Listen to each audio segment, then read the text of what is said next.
est l'heure d'information sur RTI1. Madame, Monsieur, bonsoir. Les titres au sommaire de ce journal.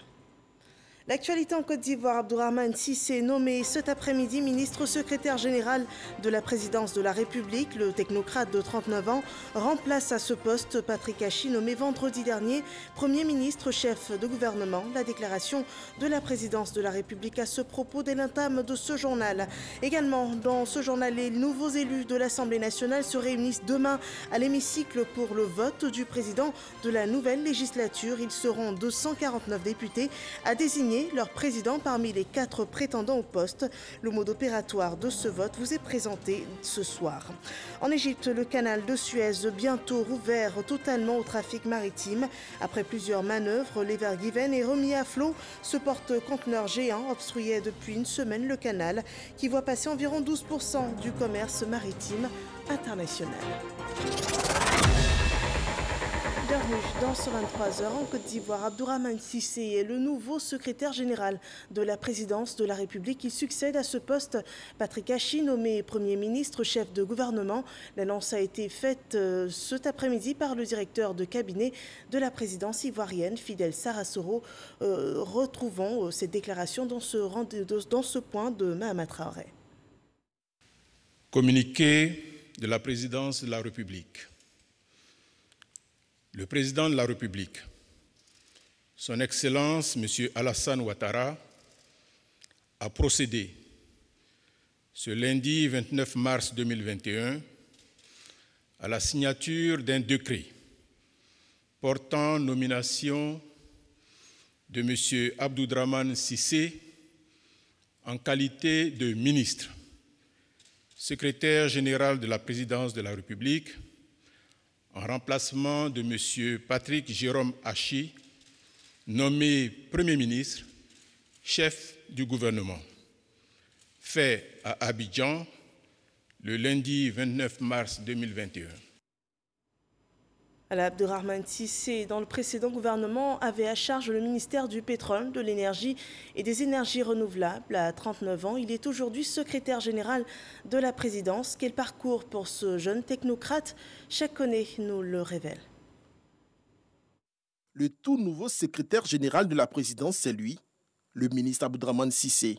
Il a été nommé ce lundi 29 mars 2021 par un décret signé du président de la République, Alassane Ouattara, qui fait de lui ministre et secrétaire général de la présidence de la République. À 39 ans, Abdourahmane Cissé a été respectivement ministre du pétrole, de l'énergie et des énergies renouvelables de 2018 à 2021, ministre conseiller spécial du président de la République de 2017 à 2018 et ministre du budget et du portefeuille de l'État de 2013 à 2017. Avant de rejoindre l'administration publique ivoirienne, il était directeur exécutif en charge du trading sur les indices de la zone euro au sein de la banque d'affaires Goldman Sachs à Londres. Au niveau académique, Abdourahmane Cissé a un parcours bien rempli. Il est diplômé de l'École polytechnique de France et titulaire d'un master en économie et gestion des ressources pétrolières de l'Institut français du pétrole. Au niveau des distinctions, le nouveau ministre secrétaire général de la présidence Abdourahmane Cissé fait partie des 100 jeunes leaders mondiaux de la Young Global Leader au titre de l'année 2017, distinction attribuée par le Forum économique mondial aux leaders de moins de 40 ans à travers le monde. Il est marié et père d'un enfant. À présent, cette autre nouvelle du sommet de l'État. Le président de la République, Alassane Ouattara, s'est entretenu ce lundi avec le président du Sénat, Jeannot Ahoussou Kouadio. Il est donc de retour à Abidjan après un séjour médical de 8 mois en Allemagne puis en France. Cette information de sécurité défense, de nouvelles attaques de postes de contrôle ont été enregistrées dans le nord de la Côte d'Ivoire dans la nuit du 28 au 29 mars 2021. 2 positions des forces armées de Côte d'Ivoire ont subi des attaques armées.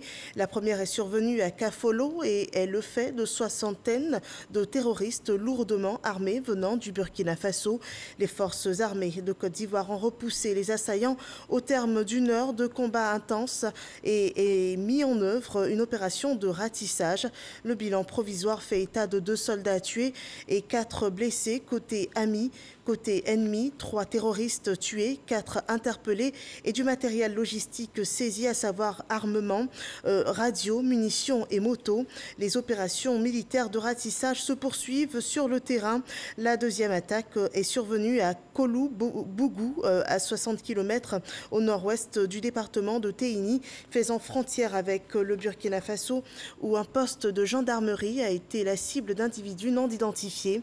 Un gendarme ivoirien a été tué et un autre blessé. Aucune victime découverte côté ennemi pour l'heure. Le chef d'état-major général des armées présente ses condoléances aux familles des soldats tués et formule des vœux de prompt rétablissement aux blessés. Il salue le courage et la détermination des hommes engagés dans cette opération. C'est un communiqué des forces de Côte d'Ivoire de l'état-major général des armées signé ce jour à Abidjan du général Lassina Doumbia, chef d'état-major général des armées. Pour un meilleur contrôle de la frontière entre le Burkina Faso et la Côte d'Ivoire, un accord de coopération transfrontalière a été signé. Les autorités administratives, les forces de défense et de sécurité, les guides religieux, les leaders communautaires ont été instruits sur les clauses de cette convention dont nous parle Clément Boko.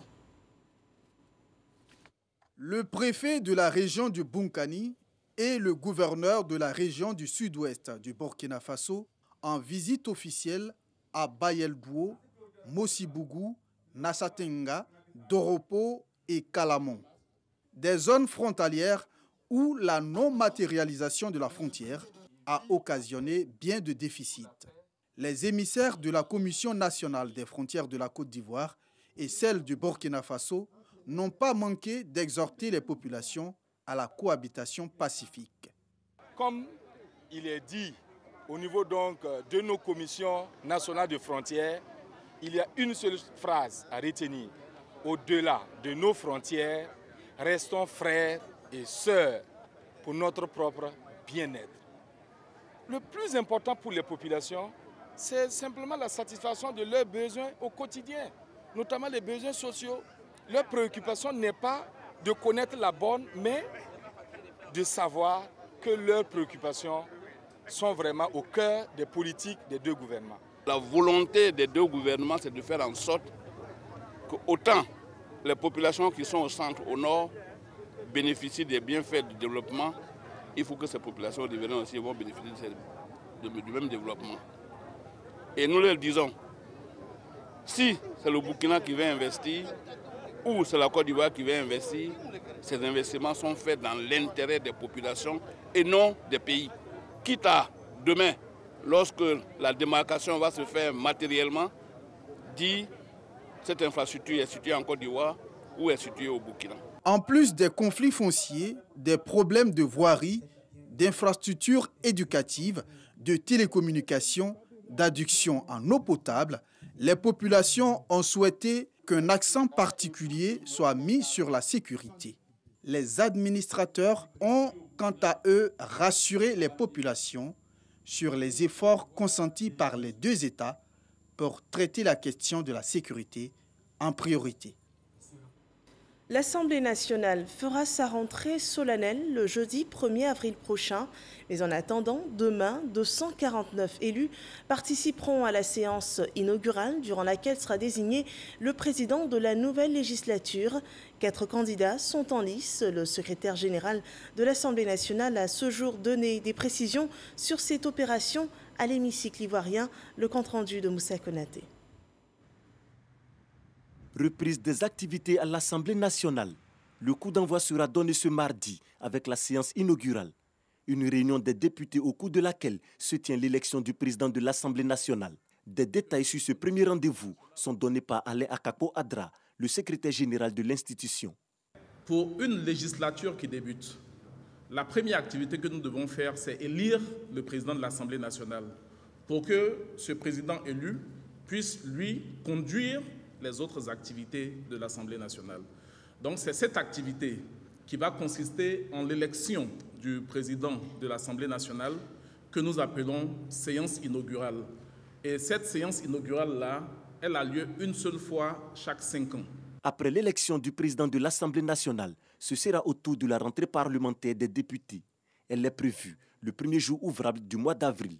Cette année 2021, la cérémonie solennelle d'ouverture de la session ordinaire se tiendra ce jeudi 1er avril. Lorsque le président aura été élu, ce sera donc à lui de conduire les autres activités de l'Assemblée nationale.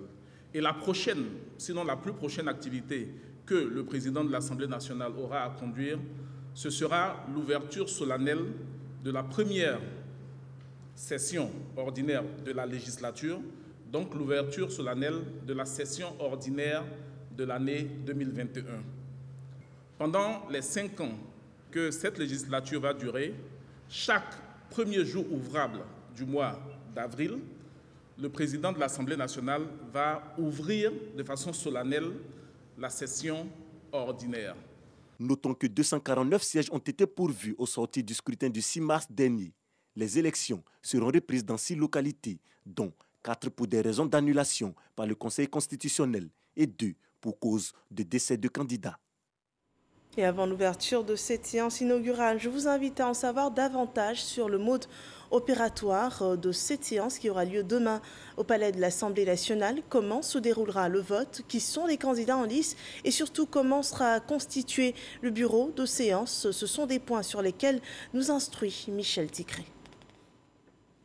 De façon pratique, la séance inaugurale est conduite par un bureau de séance, dit bureau d'âge, statutairement présidé par le doyen en âge des députés. Celui-ci est assisté par les 2 plus jeunes en âge des députés qui font office de secrétaire de séance. C'est donc à ce bureau de séance qu'il échoit le plein pouvoir d'enregistrer les candidatures au poste de président de l'Assemblée nationale, d'organiser puis de superviser les opérations de vote. Tout député peut être candidat à l'élection du président de l'Assemblée nationale. Pour ce scrutin, ils sont 4 en lice. Amadou Soumaoro, Konate Vassiriki, Traoré Mariam, tous du RHDP, et Nzi Nda Afo Eliane du PDCI RDA. Le président de l'Assemblée nationale est élu pour la durée de la législature au scrutin uninominal secret à la majorité absolue des députés présents au premier tour. Si cette majorité n'est pas obtenue, au premier tour, seuls les 2 candidats ayant obtenu le plus de voix se présentent à un second tour qui a lieu au plus tard dans les 15 jours suivant le premier tour. Une fois terminée, cette élection marque ainsi la constitution de la nouvelle Assemblée nationale. Et l'information sur cette séance inaugurale continuera demain. La réforme du système de l'état civil en Côte d'Ivoire. Le pays envisage des stratégies plus fiables pour une meilleure planification du développement. Des acteurs de ce secteur sont formés sur la mise en œuvre de ces nouvelles dispositions et Kader Sogodogo nous rend compte du renouveau en préparation. Une insuffisance du cadre juridique, une faiblesse de l'infrastructure, une gouvernance, une coordination et une organisation inadaptée, ce sont quelques mots qui ont pendant plusieurs décennies affaibli l'état civil ivoirien. Des données de déclaration de naissance ou de décès qui ne répondent certainement pas à la réalité.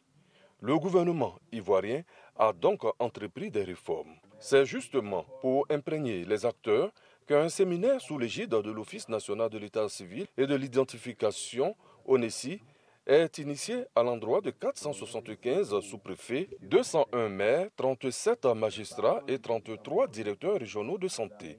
Il s'agit bel et bien d'informations sur la mise en œuvre de la stratégie nationale de l'état civil. Les objectifs spécifiques étant la mise en place des systèmes d'information de l'état civil pour atteindre l'universalité de l'enregistrement des faits d'état civil par la rationalisation des processus grâce aux nouvelles technologies de l'information, l'enregistrement de l'identité de tous les individus qui vivent sur le territoire ivoirien, incluant ceux dépourvus d'actes de naissance, et la sécurisation de celles-ci par des données biométriques fiables.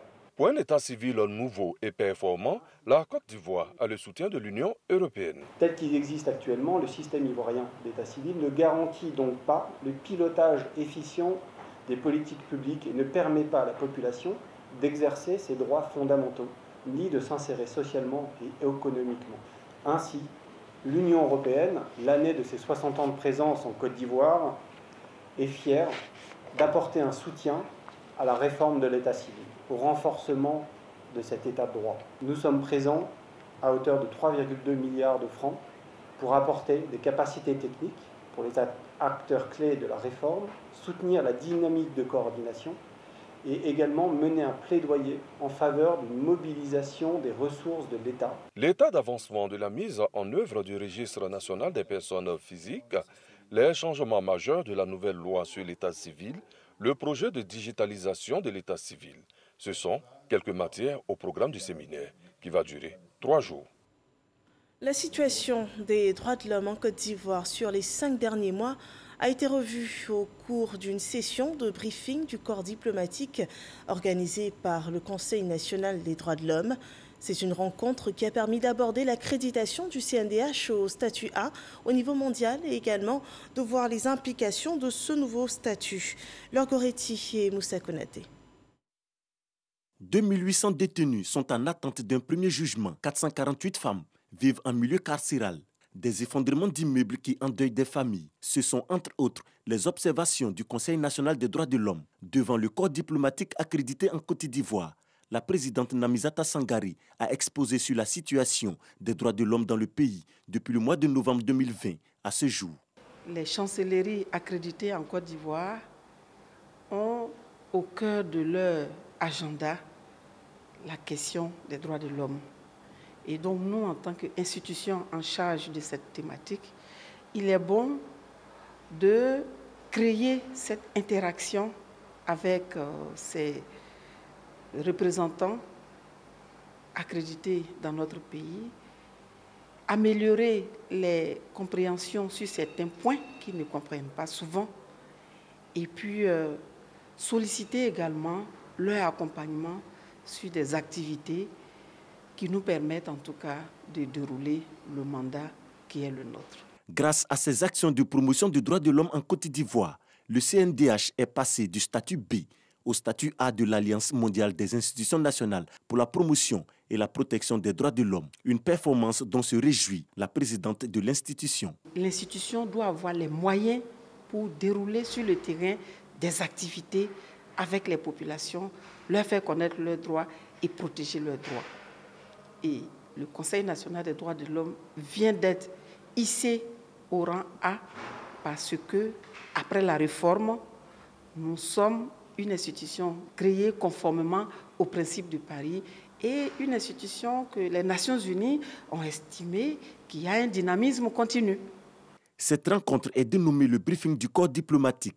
D'autres points tels que le bon déroulement des législatives 2021 étaient à l'ordre du jour. La prochaine rencontre est prévue pour le mois de juin. Le CNDH est aussi engagé dans la lutte contre le trafic illicite des êtres humains. Le sujet fait l'objet d'une mission ghanéenne en Côte d'Ivoire. La volonté du Ghana de renforcer sa collaboration avec les autorités ivoiriennes dans le cadre de cette lutte a été exprimée. Franck Wadio. La sous-région ouest africaine déterminée à mettre fin au phénomène de la traite des personnes, c'est l'objectif de la visite du HTIS, le secrétariat ghanéen à la lutte contre la traite des personnes, à la ministre Mariatou Koné. Accompagnés des responsables d'Expertise France, les autorités ghanéennes sont venues exprimer leur volonté à renforcer la coopération avec la Côte d'Ivoire pour l'éradication de ce phénomène. C'est pour montrer encore une fois l'importance de la collaboration qui, à la base, est l'objectif principal de notre présence ici. Donc je tiens encore à lancer un message fort à toutes ces personnes-là qui pratiquent la traite pour qu'elles comprennent que ça va devoir s'arrêter. Nous sommes là spécifiquement pour ça, nous allons y travailler. Et en tout cas, on tient à dire merci à nos homologues de la Côte d'Ivoire. Selon le CNLTP, le Comité national de lutte contre la traite des personnes, 1193 victimes de traite ont été secourues et 84 individus interpellés, dont 40 condamnés pour traite d'êtres humains entre 2019 et 2020. Le phénomène demeure préoccupant malgré les efforts des gouvernements. Pour la ministre Mariatou Koné, il faut donc renforcer la coopération sous-régionale. Nous constatons que la question de la lutte contre la traite des personnes est prise à un niveau vraiment très élevé. C'est une question prioritaire pour l'État de Côte d'Ivoire. Et nous voyons tous les jours les arrestations. Et l'objet de la rencontre, c'est de renforcer le cadre de collaboration, renforcer le système de coordination à l'intérieur du pays, mais également entre les différents pays en matière de lutte contre la traite des personnes. Une fois leur volonté exprimée, les différentes parties se sont mises au travail. Une table ronde est tout de suite organisée entre Expertise France, le HATS et le Comité national de lutte contre la traite des personnes. Ils vont durant 2 jours réfléchir sur des questions essentielles telles les enquêtes conjointes et la mise en place d'une plateforme entre les agents de sécurité. Tout comme le trafic des êtres humains qui préoccupe, la courbe des cas Covid inquiète. Les appels à la vigilance ne retombent pas.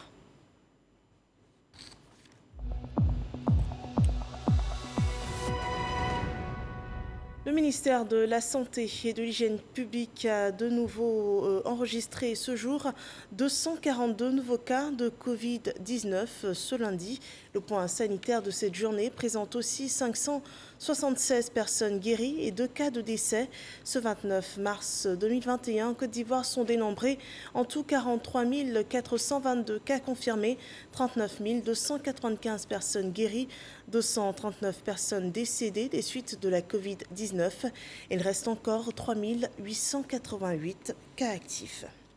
Et pour stopper la chaîne de contagion, une campagne de vaccination est en cours dans le pays. À ce jour, 34 388 personnes ont été vaccinées en Côte d'Ivoire contre la Covid-19.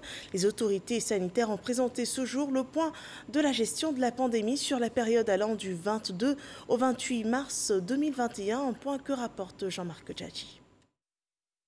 Ce 144e point sanitaire de la Covid-19 intervient dans la préparation des fêtes pascales 2021.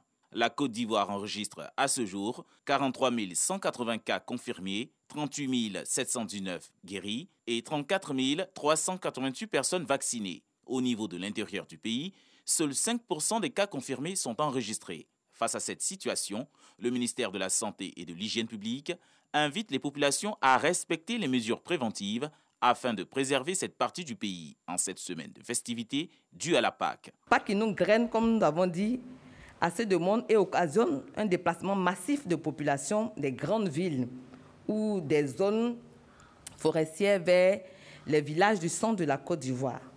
Le ministère de la Santé et de l'Hygiène publique exhorte les populations à la vigilance et la prudence durant ces moments de grandes festivités afin que la sécurité sanitaire soit de mise aussi bien dans les églises que dans les villages, notamment le respect des mesures barrières. Le porte-parole de la police nationale recommande à tous les guides religieux et transporteurs la sobriété en tout lieu de rassemblement en cette période pascale. Invitons dans la même veine les guides religieux, dont nous saluons ici le sens aigu de responsabilité dans cette épreuve pandémique dévastatrice que nous subissons depuis déjà 13 mois, à demeurer fermes et vigilants à chacune des occasions de prêche. Cette période sera également l'occasion de nombreux mouvements de population par les transports intra- et interurbains. Invitons ce faisant les syndicats des transporteurs, des chauffeurs et autres acteurs des transports en commun à veiller à la stricte observation des mesures barrières. Le ministère de la Santé et de l'Hygiène publique invite encore les populations à la responsabilité et à la citoyenneté en cette fête pascale 2021. Parlons à présent d'agriculture et pour cela partons pour le nord de la Côte d'Ivoire. Non pour parler de la culture du coton, mais celle du cacao. Il est cultivé dans la région du Kabadougou qui enregistre d'ailleurs un bon rendement. Plus de 1000 tonnes de fèves de cacao ont été produites la campagne dernière. Mais l'exclusivité de cette zone de production cacaoyère entraîne des désagréments. Le cacao est mal apprécié sur le marché, acheté à vil prix et les producteurs relèvent une absence de l'assistance du Conseil Café Cacao. À ce lot de difficultés s'ajoute l'absence d'infrastructures routières praticables, suivant ce reportage de Sorokorda. Boroba, village de la sous-préfecture de Dilatieu-Dougou, région du Kabadougou. Peuplé d'à peine 300 âmes en 2013, ce village compte aujourd'hui 4000 habitants. Un peuplement accéléré du fait de la culture intensive du cacao dans cette zone jadis hostile à la production de ce produit d'exportation. On avait l'impression qu'il y a certaines régions de la Côte d'Ivoire qui sont naturellement défavorisées. Mais on se rend compte que Dieu n'a pas oublié la région du Nord, particulièrement la région du Kabadougou.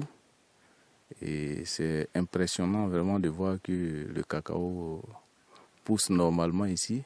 Je suis venu ici en 2012. Je suis venu pour semer cacao. Je peux trouver au moins 15 hectares.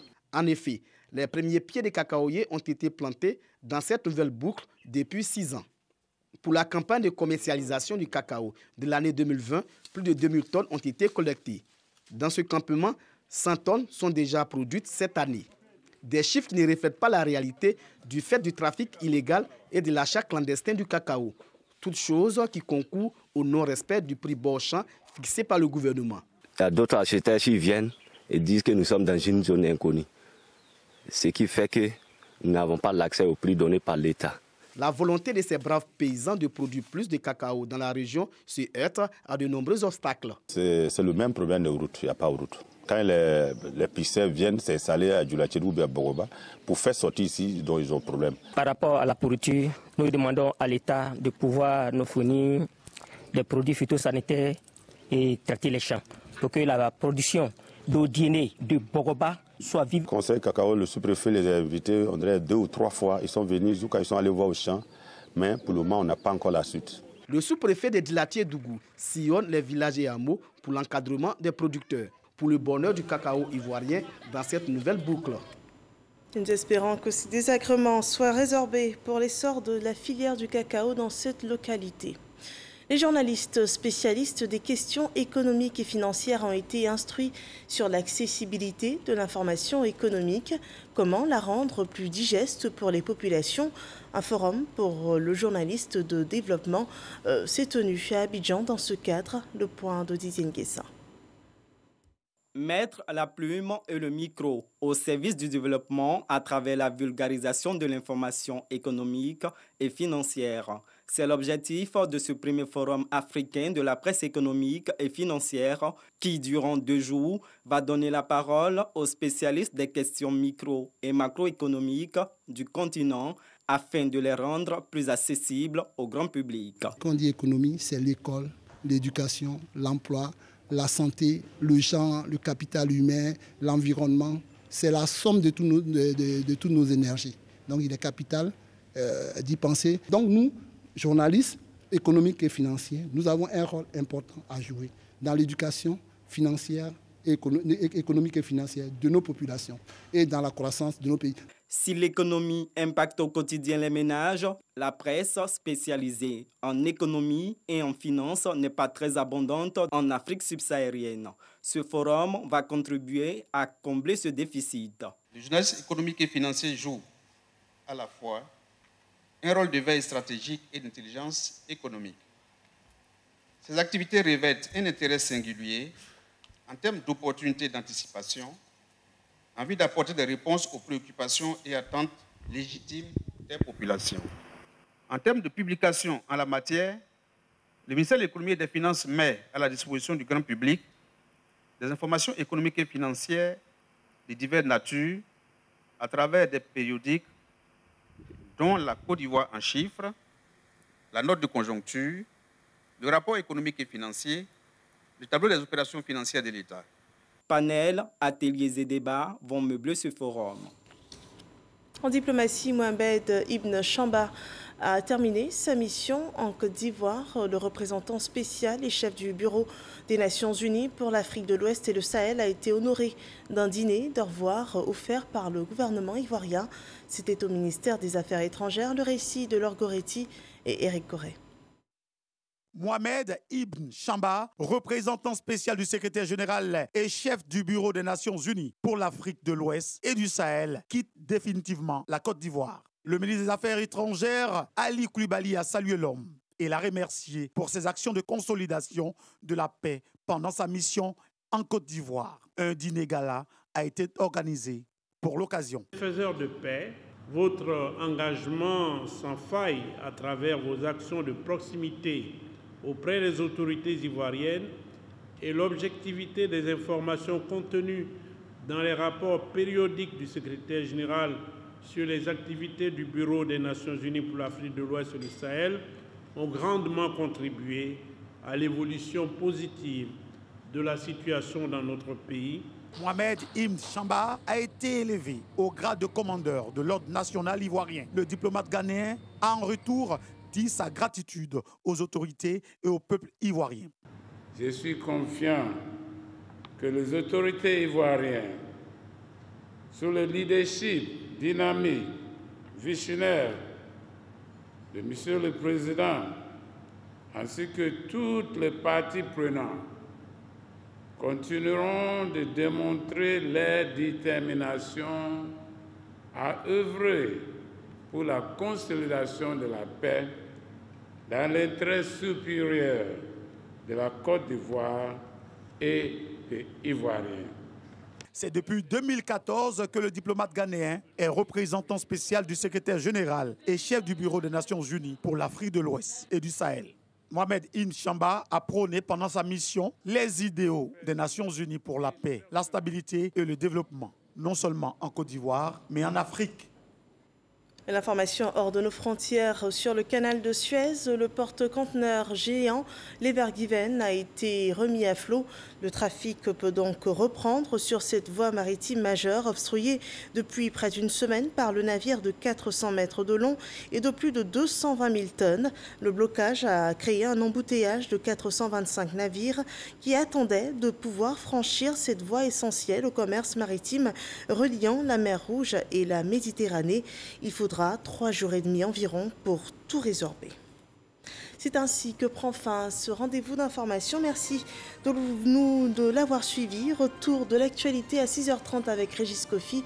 Excellente fin de soirée sur RTI 1.